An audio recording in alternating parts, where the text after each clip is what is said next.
안녕하세요. 우주책방마님입니다. 오늘은요, 제가 호호포노포노라는 책을 가지고 왔어요.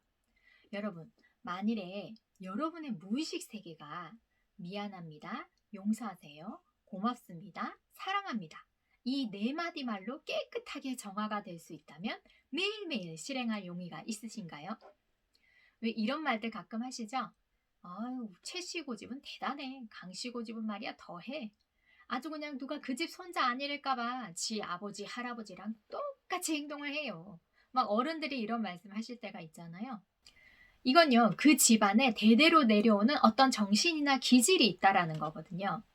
바로 이 무의식이 그것입니다.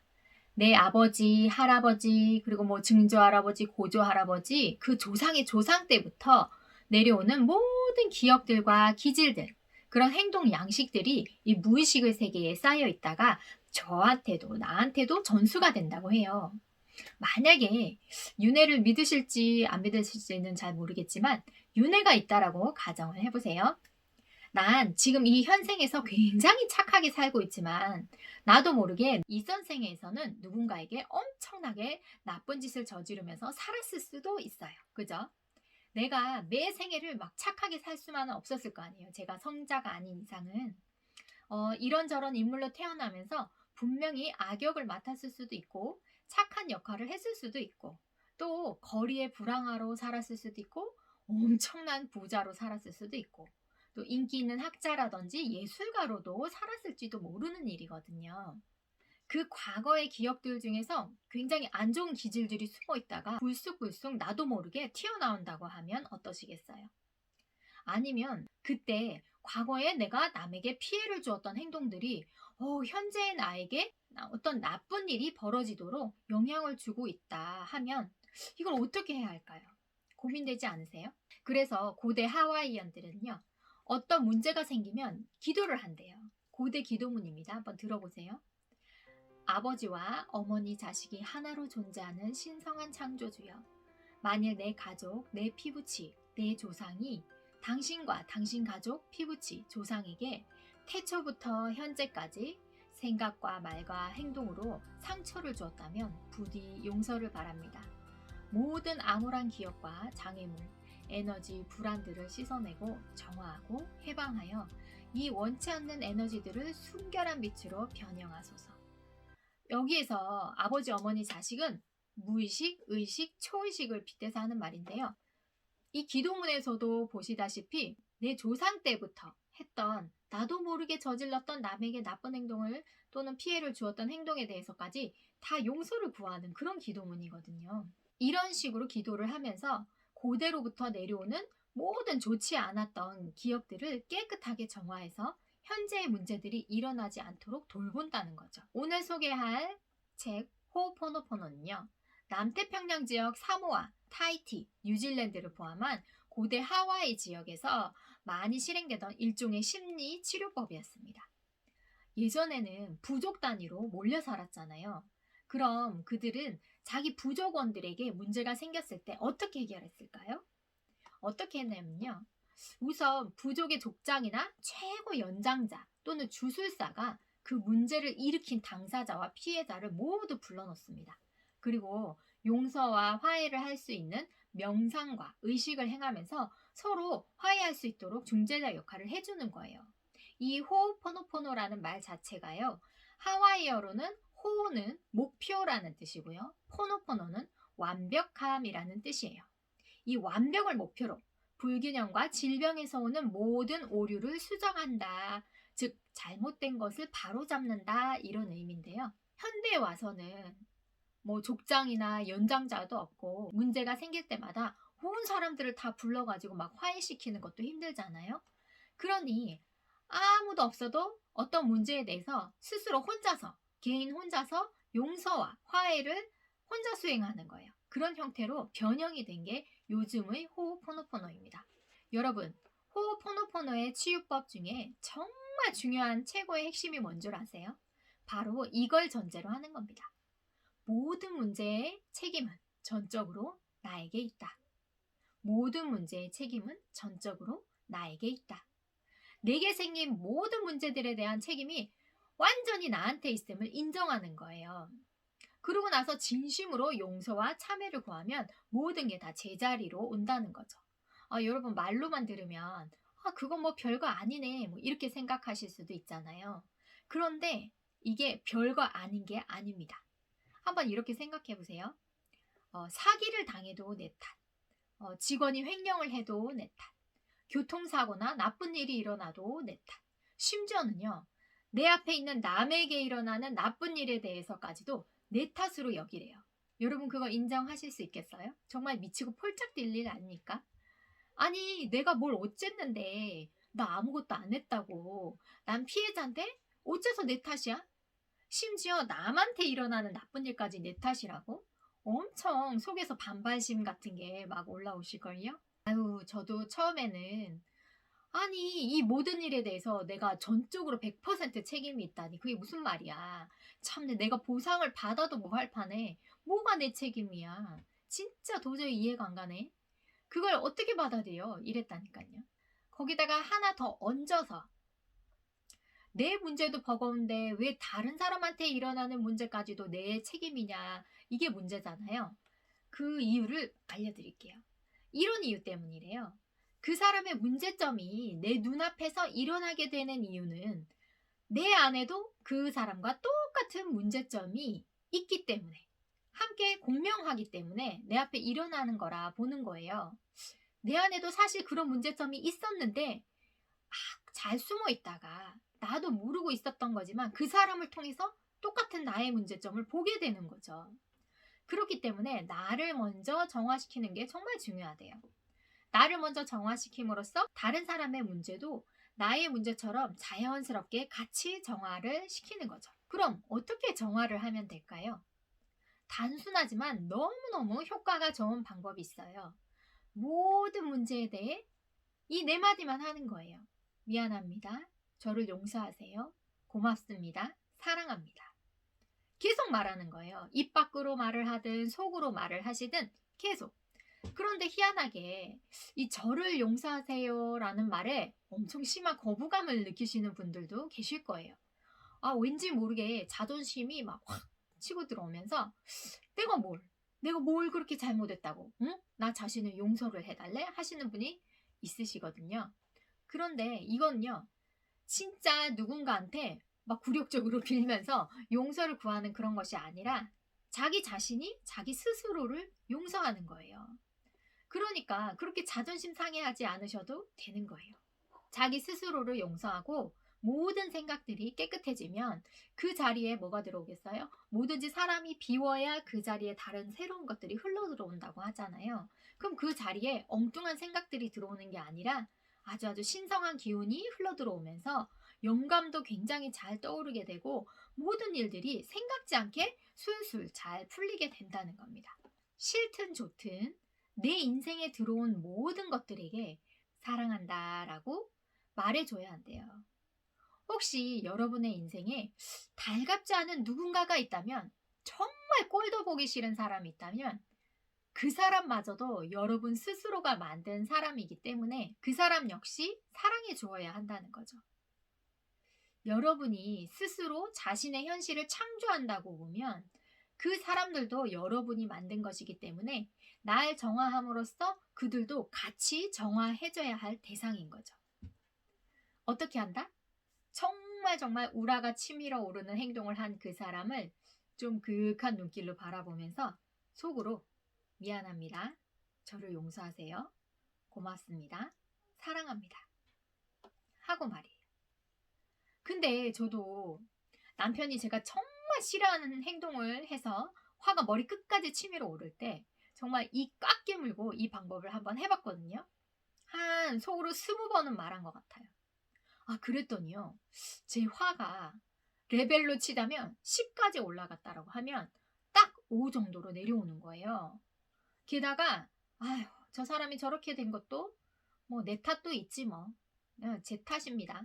미안합니다. 라고 생각을 하니까 약간은 남편에 대해서 측은지심도 들더라고요. 불쌍하게 좀 느껴지면서. 와 이게 정말 효과가 있구나. 이게 참을인자 3번 같은 효과를 주는 거예요. 그 살인도 막아준다는 참을인자예요. 화가 팍 났을 때 갑자기 미안합니다. 저를 용서해 주세요. 사랑합니다. 고맙습니다. 라고 말을 하면 처음에는 이빨이 부들부들 떨리지만 나중에 하다 보면 약간 생각이 비워지면서 여러 번 얘기하다 보면 마음도 이렇게 점점 순화되는 것 같아요. 이 정화라는 것이요.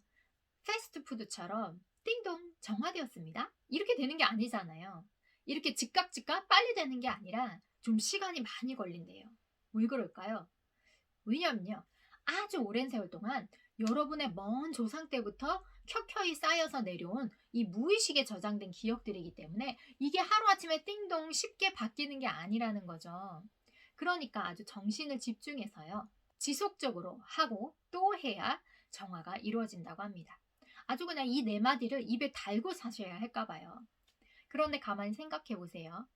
이 네 마디가 얼마나 근사한 말들입니까? 평소에 여러분 가족한테도 사랑한다는 말 자주 하고 사세요? 아니잖아요. 사람들이 이 말만 입에 달고 산다라고 하면 정말 세계 평화가 올지도 몰라요. 이런 말들을 하는 사람 중에 누가 서로를 막 반목하고 싸우겠어요. 다 사랑으로 가득 찰 텐데 말이죠. 진짜 좋은 말들이니 하고 또 해보시면 아마 마음속에 꽃이 피어나게 될 거예요. 참, 그리고요. 정화가 됐다라고 해서 문제가 바로바로 해결될 거라는 그런 넘치는 기대는 갖지 마시기 바랍니다. 그런 기대조차 내려놓고 그저 정화하는 거예요. 왜냐하면 그런 기대도 일종의 욕심이거든요. 내가 이 말을 반복하면 모든 일이 술술 풀린다고? 이런 심리도 일종의 기브 앤 테이크죠. 내가 이렇게 빌었으니 일이 잘 되게 해줘. 이렇게. 그죠? 그냥 지속적으로 우리 마음을 닦는 거예요. 수행하듯이요. 만일에 우리가 수억 번의 생애를 살았다고 치면 그게 어떻게 하루아침에 다 정화가 되겠어요. 그쵸? 우리가 얼마나 많이 빌어야 우리의 잘못들을 전부 정화시킬 수 있겠어요. 그죠? 꽤 오랜 시간이 걸릴 거란 말이죠.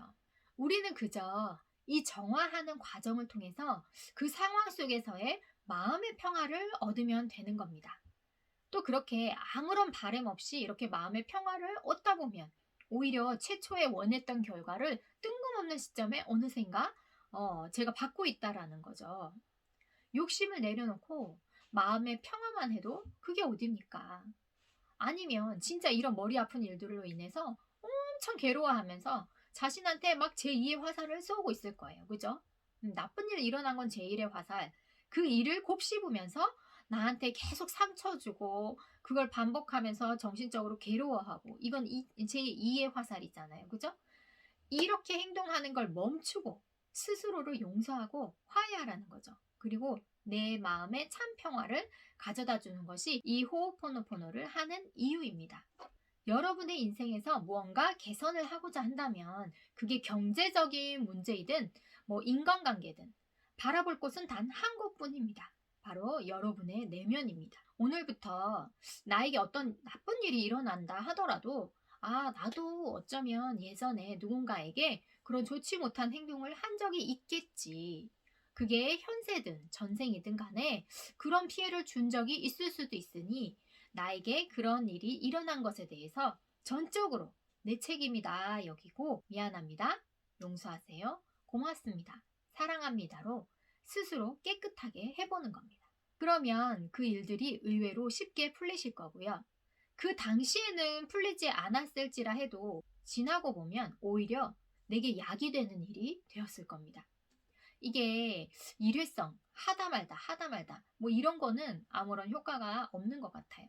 정말 입이 닳아지도록 완전히 그 감사와 뭐 미안함, 사랑함을 내 생활 속에 뼛속까지 새겼을 때 뭔가 작은 감사할 일 하나라도 생기면 무조건 감사합니다. 무조건 사랑합니다가 툭툭툭 튀어나올 정도가 되어야 하지 않을까요? 저는 실천한 지 좀 되었지만 정말 마음의 평화를 얻는 데는 최고인 것 같아요. 왜냐면 어떤 일이 생겨도 감사를 하니까 정말 스트레스 받을 일이 없는 거예요. 그러니 몸에 병이 날 일도 없어지고요.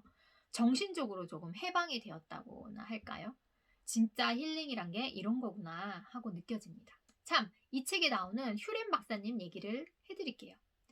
여러분, 시크릿이라는 엄청나게 유명한 책 아시죠? 그게 짧은 영화로 제작된 적이 있어요. 그때 출연했던 조 바이텔이라는 분이 계시는데요. 이분은요, 온라인 마케팅 업계에서 완전 대부로 불리는 분이시죠. 이분이 우연히 하와이의 어떤 박사님께서 정신병동의 환자들을 진료도 보지 않고 아무것도 안 하고 모두 치료했다 라는 믿기 힘든 소식을 접하게 됩니다. 아니 도대체 그분은 무슨 마법을 썼길래 아무것도 안 했는데 환자들이 모조리 몽땅 다 치료가 됐다는 거야. 정말 믿기 힘든 소식이죠. 그죠? 그래서 그분을 만나서 그 비법을 반드시 듣고야 말겠어 하고 그분을 인터뷰하기 위해서 수소문 끝에 그 휴렘 박사님을 만나게 됩니다. 그런데 이 박사님은요, 좀 이상한 행동을 하는 거예요. 의자에 앉을 때도 의사한테 물어보는 거예요. 제가 앉아도 될까요? 아니면 호텔방에 묵을 때도 그 방한테 물어보는 거예요. 제가 이 방에 묵어도 되겠습니까? 하고 허락을 구하면서요. 그러면 그 의사가 그 방이 대답을 해준대요. 마치 사물을 살아있는 생명체를 대하듯이 대하는 겁니다. 게다가 또 음식 먹을 때 우리는 이런 생각을 하잖아요. 뭐 기름진 음식을 막 먹으면 이거 먹으면 엄청 살찔 텐데 먹지도 않았는데 보면서 이런 거 먹으면 막 암 걸리는데 막 탄 음식들을 보면서 그죠? 이런 부정적인 생각들 있죠. 이런 생각들조차 모조리 다 지우고 정화한 뒤에 그 음식을 먹는 거예요. 그리고 음식한테 이렇게 말하는 거예요. 음식을 보면서 사랑해. 너로 인해서 내가 건강해질 거야. 그렇게 생각을 한 후에 맛있게 먹는 거죠. 그리고 그런 앞서의 나쁜 기억들은 다 정화를 시키는 거죠. 아니면 내가 아는 누군가가 내 앞에서 허리 통증으로 고생을 하고 있다면 이 박사님은 이렇게 생각하는 거예요. 내 내면에 무엇이 이 사람의 허리 통증으로 나타났을까? 하고 궁금해하는 거예요. 정말 모든 문제에 대해서 자신의 책임으로 돌리면서 용서를 구하더란 말이죠. 정말 특이한 행동들이죠. 그런 행동들을 조 바이텔이 지켜보면서 이젠 이력이 날대로 납니다. 뭐 박사님이 그렇지 뭐. 이제 박사님이 하시는 이상한 행동들을 보면서 정말 저런 건 너무한다, 과하다 라고 생각을 하면서도 자신도 모르게 나중에는 따라하게 되는 거죠. 어쨌거나 너무 궁금했던 그 환자들을 보지도 않고 치료한 얘기 있죠. 그 얘기를 해달라고 박사님을 계속 졸랐더니 같이 일했던 사회복지사 동료에게 한번 물어보라고 하신 거예요. 그 박사님이. 그래서 그녀에게 편지를 씁니다. 이런 답신을 받게 되는데요. 거기에서의 내용을 한번 읽어드릴게요. 박사님이 새로 부임해 오신 하와이 주립정신병원은 살인, 강간, 폭행, 강도, 학대 등 중범죄를 저지른 흉악범들이 정신질환으로 판명되었거나 정신분열증 환자, 양극성 장애 환자 등이 수감된 곳이었어요. 그들은 법원의 명령이 있을 때만 방을 떠날 수 있었고 방을 나갈 때는 반드시 이렇게 팔찌나 족쇄를 찬 채로만 동행인들과 함께 나갈 수 있었습니다. 환자들은 하루 종일 콘크리트 벽과 천장, 문이 잠기는 화장실, 창문이 없는 격리실에서 보냈고요. 그들에게는 독한 약물 처방이 내려졌습니다. 실내 활동은 거의 극히 드물었다고 해요. 그곳은 사고가 엄청나게 빈번하게 발생을 했고 환자들이 직원들을 향해서 막 공격을 하기도 했고 심지어 탈출을 감행하는 사람들도 있어서 직원들은 항상 긴장감으로 폭발 직전인 그곳을 너무너무 떠나고 싶어 했대요. 상하수도와 전기 문제, 그리고 의사나 행정 직원들의 잦은 이직 문제 등으로 문제가 끊이지를 않았대요. 심지어 화초조차 잘 자라지 않고 자꾸만 죽어버렸대요. 여러분 그거 아시죠? 화초도 이제 사람의 말이나 순교를 먹고 산다 그러잖아요. 그래서 이 휴렘 박사님이 오셨을 때 직원들이 생각하기를 저 의사 선생님도 얼마 못 버티고 떠나겠구나 이렇게 생각을 했대요. 그런데 좀 이상했다는 거죠. 그 선생님은 모두한테 엄청 다정하게 행동을 하셨는데 평소에는 거의 없는 사람처럼 굴었대요. 그러니까 완전 존재감 없이 지내시는 거죠. 어떠한 평가도 판단도 심리치료도 심리검사도 하지 않으시고 사례연구회의 참석은 물론 의례적인 기록서 작성도 하지 않으시고 심지어 늦게 나오시기까지 했다는 거죠. 대신 호오포노포노라는 이상한 요법을 시행하셨는데 자기 자신을 전적으로 책임지고 오직 자신만을 바라보며 자기 안에 부정적이고 원치 않는 에너지를 제거하는 방법이라고 했습니다. 가장 이상했던 건 이 선생님이 항상 느긋하고 늘 즐거워 보였다는 겁니다. 직원들은 물론이고요. 환자들과도 장난을 치며 진실로 자기가 하는 일을 즐기는 것 같더라는 거죠. 모든 사람들이 그 선생님을 좋아하기 시작했어요. 그러더니 변화가 시작됐습니다. 점차 격리실이 남아돌기 시작했어요. 환자들이 자기 할 일을 막 스스로 알아서 하기 시작했어요. 그러자 약물 처방 횟수가 엄청나게 줄어들었고요. 심지어 환자들이 자기 자신의 프로그램을 자신이 직접 만드는데 적극 참여하기까지 하는 거예요. 그러면서 병동 밖으로 나갈 때도 원래 이게 뭐 팔찌나 족쇄를 차고 나갔어야 했잖아요. 그런 구속 장치를 하지 않게 되면서 병동은 완전히 생동감으로 넘치게 되었습니다. 그러니 식물들도 덩달아서 잘 자라기 시작했고 병동 내 폭행 사건들도 자취를 감추고 직원들도 느긋하면서 열정적으로 일을 즐기기 시작했어요. 웬걸요? 부족하던 인력이 오히려 남아 돌아가지고요. 이러다가 나 잘리는 거 아니야? 하고 걱정하는 지경에까지 이르는 거죠. 이게 무슨 조화입니까? 사실 이 박사님은요, 벽에 페인트 칠 하나를 할 때도 사랑합니다 하면서 페인트 칠을 하시는 분이에요. 그랬더니 발라도 자꾸만 벗겨지던 페인트가 딱 달라붙어서 이제 벗겨지지도 않고 그렇게 잘 붙어 있다라는 거죠. 여러분, 사물이라고 해서 귀가 없는 건 아닌가 봐요. 그죠? 다 듣고 있나 봐요. 어떤 일이든 사랑을 담아서 한번 행동을 해보세요. 뭔가가 달라집니다. 식물도 그렇잖아요. 매일 저주를 퍼붓는 말을 듣는 식물들은 막 삐쩍 말라 죽는 일이 잦잖아요. 그런데 사랑해 사랑해 하면서 막 닦아주고 정성을 다하면 정말 힘있게 자란다고 하죠. 그건 사실인 것 같아요. 이거는 아이를 양육하는 부모님들도 잘 새겨들으셔야 할 것 같아요. 아이를 키울 때도 자꾸 저주 섞인 말, 넌 안 돼, 막 부정적인 말, 그죠? 넌 왜 그래? 넌 왜 그것밖에 안 돼? 이런 말들은 하지 않으셔야 되는 거죠. 정말 그 아이에게 이제 자양분이 될 만한 말을 쏟아내 주셔야 쑥쑥 잘 자라는 거죠. 그래서 결국 그 병동의 환자는 딱 2명만 빼고 모두 치료가 되었고요.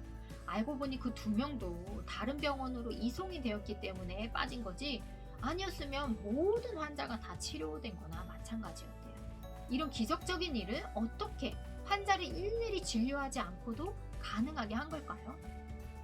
휴렌 박사님은요, 모든 일에 100% 책임을 져야 하며 예외는 없다라고 말합니다.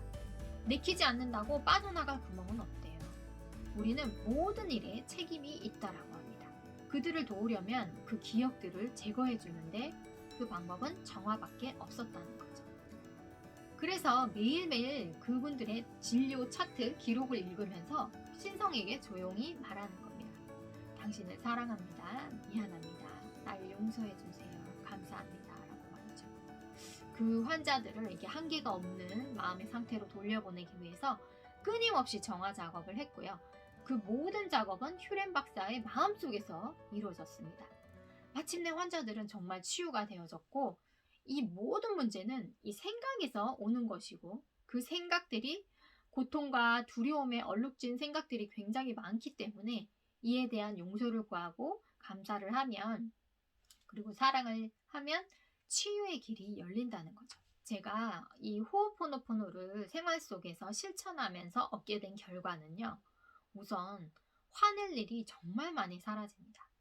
모든 것이 나로 인해서 오는 것이다 라고 여기니까 그렇게 화가 날 일도 없고, 억울하더라도 내가 그 이전에 남에게 이런 이기적인 행동을 한 적이 있겠지, 이렇게 생각을 하면 오히려 그 사람한테 미안한 감정이 들고 정말 마음과 정신이 이 4마디 말로 인해서 깨끗해지는 느낌?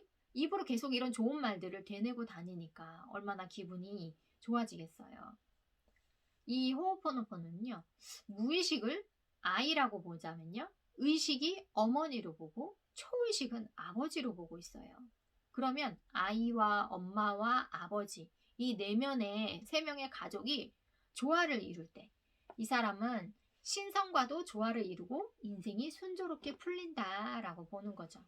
그 중에서도 개인의 균형을 회복하는 게 제일 우선이기 때문에 우리는 자기 자신을 먼저 정화시키는 게 굉장히 중요하다는 겁니다. 아주 긴 글이었는데 흥미롭게 들으셨나 모르겠어요. 이 듣는 것에만 그치지 말고 정말 작은 하나라도 실천해 보는 게 자신의 삶을 바꾸는 일이라는 거 아시죠? 오늘부터 가족을 쳐다보면서 고맙습니다, 사랑합니다를 외쳐주세요. 저는 다음에 또 좋은 책으로 만나 뵙겠습니다.